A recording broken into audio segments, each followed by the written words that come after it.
Hi all, അസ്സലാമു അലൈക്കും. Welcome back to Silnas kitchen. ഇന്നത്തെ റെസിപ്പി ഗോതമ്പ് പൊടി വെച്ചിട്ട് വളരെ വെറൈറ്റി ആയിട്ടുള്ള ഒരു അടിപൊളി ബ്രേക്ക്ഫാസ്റ്റിന്റെ റെസിപ്പിയാണ്.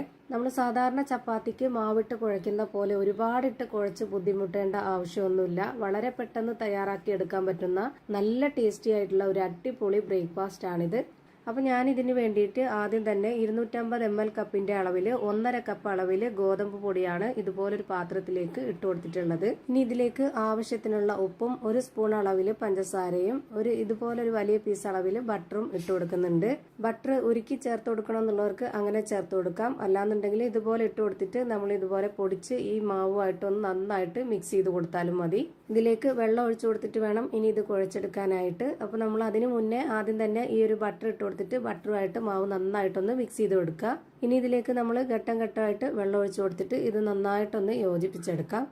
ചപ്പാത്തിയുടെയൊക്കെ മാവിരിക്കുന്ന പോലെ ഒരുപാട് അങ്ങ് ടൈറ്റ് ആയിട്ട് ഇരിക്കരുത്, എന്നാൽ നല്ല ലൂസും ആയിട്ട് ഇരിക്കരുത്. ഒരു മീഡിയം പരുവത്തിൽ റെഡിയാക്കി എടുക്കണം. അപ്പോൾ അതിന് വേണ്ടി ഞാനിവിടെ 250 ml കപ്പിന്റെ അളവിൽ 1 കപ്പ് വെള്ളം എടുത്തിട്ട് അതിന്റെ പകുതിയാണ് ആദ്യം ഒഴിച്ചു കൊടുത്തിട്ടുള്ളത്.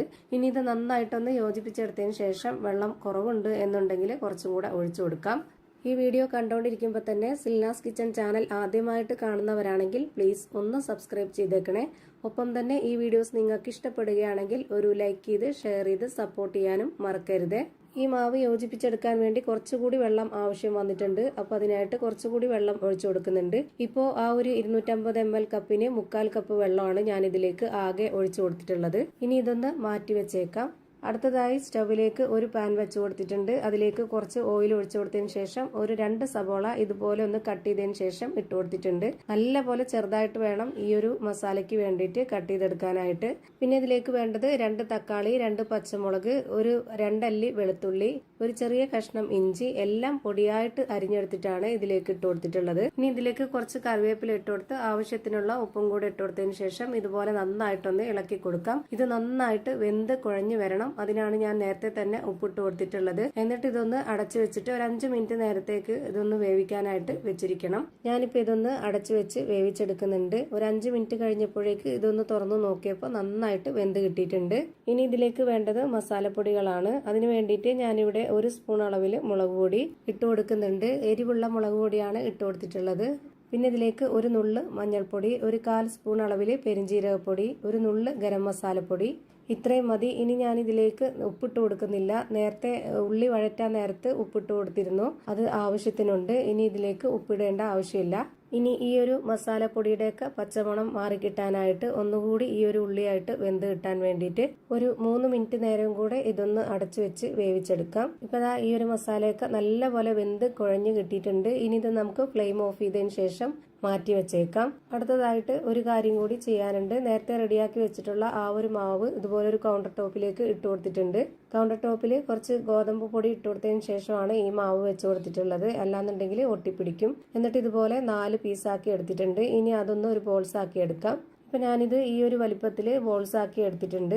ഇനി കുറച്ച് പൊടി കൂടെ ഇട്ട് കൊടുത്തതിന് ശേഷം അതിൽ നിന്ന് ഒരു ബോൾസ് എടുത്തിട്ട് ഇതുപോലെ കൈ വെച്ചിട്ടൊന്ന് നന്നായിട്ട് പ്രസ് ചെയ്ത് കൊടുക്കുന്നുണ്ട്. ഈ ഒരു വലിപ്പമാകുമ്പോൾ നമ്മുടെ കയ്യിലേക്ക് മാവ് വെച്ച് കൊടുത്തിട്ട് ഇതുപോലെ അതിന്റെ നടുഭാഗം ഒന്ന് കുഴി പോലെ ആക്കി കൊടുത്തിട്ട് ഇതിനുള്ളിലേക്ക് നമ്മൾ നേരത്തെ റെഡിയാക്കി വെച്ചിട്ടുള്ള ആ ഒരു ഉള്ളി മസാല ഫില്ലിങ്സ് വെച്ച് കൊടുക്കുക. ഈ മസാല ഒട്ടും തന്നെ പുറത്തോട്ട് പോവാത്ത രീതിയിൽ ഇതുപോലെ റെഡിയാക്കി വെക്കണം. എന്നിട്ട് അതിന് മുകളിലേക്ക് കുറച്ച് പൊടി കൂടെ ഇട്ട് കൊടുത്തതിന് ശേഷം ഒരുപാട് ബലം കൊടുക്കാതെ നല്ല സോഫ്റ്റ് ആയിട്ടൊന്ന് പരത്തിയെടുക്കാം. നന്നായിട്ട് ബലം കൊടുത്ത് പരത്തി കഴിഞ്ഞാൽ അതിനുള്ളിലെ മസാലയൊക്കെ പൊട്ടി പുറത്തു പോകും. ഇപ്പൊ ഞാനിതാ ഈ ഒരു വലിപ്പത്തിലാണ് പരത്തിയെടുത്തിട്ടുള്ളത്. ഇതേ വലിപ്പത്തിൽ തന്നെ ചെയ്തെടുക്കണമെന്നില്ല, ഓരോരുത്തർക്ക് ഇഷ്ടമുള്ളതിനനുസരിച്ച് എടുത്താൽ മതി. ഇനി ഇതൊന്ന് ചുട്ടെടുക്കാനായിട്ട് ഒരു പാൻ സ്റ്റൗവിലേക്ക് വെച്ച് ഫ്ലെയിം ഓൺ ആക്കി കൊടുത്തിട്ടുണ്ട്. ഈ പാൻ ഒന്ന് നന്നായിട്ട് ചൂടായിട്ട് വരുമ്പോൾ ഒരു മീഡിയം ഫ്ലെയിമിൽ ഇട്ട് കൊടുത്തിട്ട് ഇതിലേക്ക് ഒരെണ്ണം ഇട്ട് കൊടുക്കാം. ഈ മാവ് ഇട്ട് കൊടുത്തതിന് ശേഷം ഇനി നമുക്ക് ഇതിന് മുകളിലേക്കായിട്ട് എണ്ണ ഇതുപോലെ ഒന്ന് സ്പ്രെഡ് ചെയ്ത് കൊടുക്കാം. ഇതുപോലെ എണ്ണ നന്നായിട്ടൊന്ന് സ്പ്രെഡ് ചെയ്ത് കൊടുത്ത ശേഷം ഇനി നമുക്ക് ഇതൊന്ന് തിരിച്ചിട്ട് കൊടുക്കണം. 1 മിനിറ്റ് ഈ ഒരു ഭാഗം വെന്ത് കിട്ടാനായിട്ട് വെയിറ്റ് ചെയ്തിട്ട് വേണം പിന്നെ നമ്മൾ ഇതൊന്ന് തിരിച്ചിട്ട് കൊടുക്കാനായിട്ട്. ഇനി ഈ ഭാഗം കൂടെ കുറച്ച് എണ്ണ ഒന്ന് സ്പ്രെഡ് ചെയ്ത് കൊടുക്കാം. ഈ ഒരു ഭാഗം കൂടെ 1 മിനിറ്റ് നേരം ഒന്ന് വേവിച്ചെടുക്കാം. ഈ ഭാഗം കൂടെ നമുക്ക് 1 മിനിറ്റ് നേരത്തേക്ക് ഒന്ന് വേവിച്ചെടുക്കണം. ഇനി അതിന്റെ മറ്റേ വശം വെന്തോന്ന് അറിയാനായിട്ടൊന്ന് തിരിച്ചിട്ട് കൊടുത്ത് നോക്കാം. നമ്മൾ ഇതുപോലെ സ്പാച്ച് കൊണ്ടൊന്ന് അമർത്തി കൊടുക്കുമ്പോൾ ഇതുപോലെ പൊള്ളി നിൽക്കും. സാധാരണ ചപ്പാത്തിയെ പോലെ പൊള്ളി വരുമൊന്നുമില്ല. ഇതിൽ മസാലയൊക്കെ ഉള്ളതുകൊണ്ട് ഈ ഒരു രീതിയിൽ മാത്രമേ പൊള്ളി വരുള്ളൂ. അപ്പൊ ഇതാ നല്ല പോലെ വെന്ത് കിട്ടിയിട്ടുണ്ട്. ഇനി നമുക്ക് ഇത് എടുത്ത് മാറ്റാം. ഇതേപോലെ തന്നെ ഞാനിപ്പോൾ എല്ലാം ചുട്ട് ഒരു പാത്രത്തിലേക്ക് മാറ്റിയിട്ടുണ്ട്. ഇത് പൊട്ടിച്ച് ഇതിനകത്ത് എങ്ങനെ ഇരിക്കുന്നതെന്ന് ഞാനിപ്പോൾ കാണിച്ചു തരാം. ഇതിന്റെ അകമൊക്കെ നന്നായിട്ട് വെന്ത് കിട്ടിയിട്ടുണ്ട്. ഇതിപ്പോൾ ഒട്ടിയിരിക്കുന്നൊന്നുമില്ല, ഇതുപോലെ അടർന്നിരിക്കുന്നത് തന്നെ ഇതിനകമൊക്കെ പൊള്ളി വന്നതുകൊണ്ടാണ്. അപ്പോൾ ഇതാ നല്ല ടേസ്റ്റി ആയിട്ടുള്ള ഒരു കിഡിലൻ ബ്രേക്ക്ഫാസ്റ്റ് റെഡി ആയിട്ടുണ്ട്. ഇത്രയേ ഉള്ളൂ ഇന്നത്തെ വീഡിയോ. വീഡിയോ ഇഷ്ടമായാൽ ലൈക്ക് ചെയ്യാനും കമന്റ് ചെയ്യാനും ഷെയർ ചെയ്യാനും മറക്കരുത്. അതുപോലെ തന്നെ ഞാനിടുന്ന പുതിയ പുതിയ വീഡിയോസ് നോട്ടിഫിക്കേഷൻ ആയിട്ട് കിട്ടുന്നതിന് വേണ്ടി സബ്സ്ക്രൈബ് ചെയ്ത് ബെല്ലൈക്കൺ അമർത്തി അതിൽ ഓൾ എന്ന ഓപ്ഷൻ എനേബിൾ ചെയ്ത് കൊടുക്കാനും മറക്കരുത്. പുതിയൊരു വീഡിയോയുമായി വീണ്ടും വരും. Thank you for watching.